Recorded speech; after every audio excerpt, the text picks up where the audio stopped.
امتى يفوز النادي المصري؟ مش عارف، احنا جايين النهارده كل تركيزنا، احنا من بعد الماتش اللي فات في معسكر هنا في القاهره مركزين ان احنا هنكسب النهارده، وكان الماتش في ايدينا، احنا اللي فرطنا في الماتش وفرطنا في المكسب.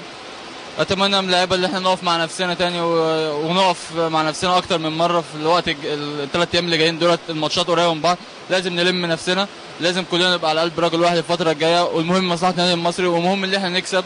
اي حد يلعب، سواء انا او اي حد يلعب، المفروض كلنا مصلحه واحده. اتمنى ان احنا نلم نفسنا تاني الفتره الجايه، عشان كده الوضع مش كويس. احنا حطينا في نفسنا في موقف كنا في غنى عنه في الاربعه بونت اللي فقدناهم في ماتشين ورا بعض. انا شايف ان احنا يعني كنا المفروض تقصير من اللاعبين.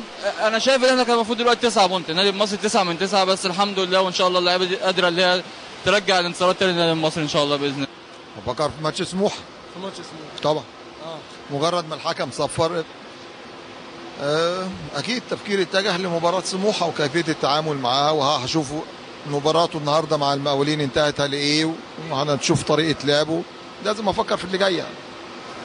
عايز اقول لك معلومه، ان المصري فقد الموسم الماضي 6 نقاط مع سموحه، يعني من الفرق. لا انا عارف مع سموحه والاتحاد ومن المقاولين الثلاث فرق اللي نزلوا فقد 12 نقطه او 15 نقطه حاجه كده. انا عارف ان شاء الله ربنا يقدم الخير. الحمد لله طبعا، دي اهم حاجه طبعا، وبحمد ربنا طبعا ان الاصابه طلعت الحمد لله خفيفه، 4 غرز بس كده، ولا مش عارف 3 غرز. الحمد لله طبعا.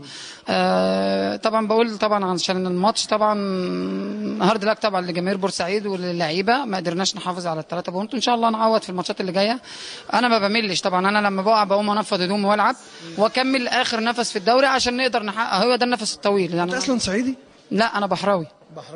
فلاح ما شاء الله، بس يعني الفلاحين والصعايده واحد، مش فرق يعني. الحمد لله.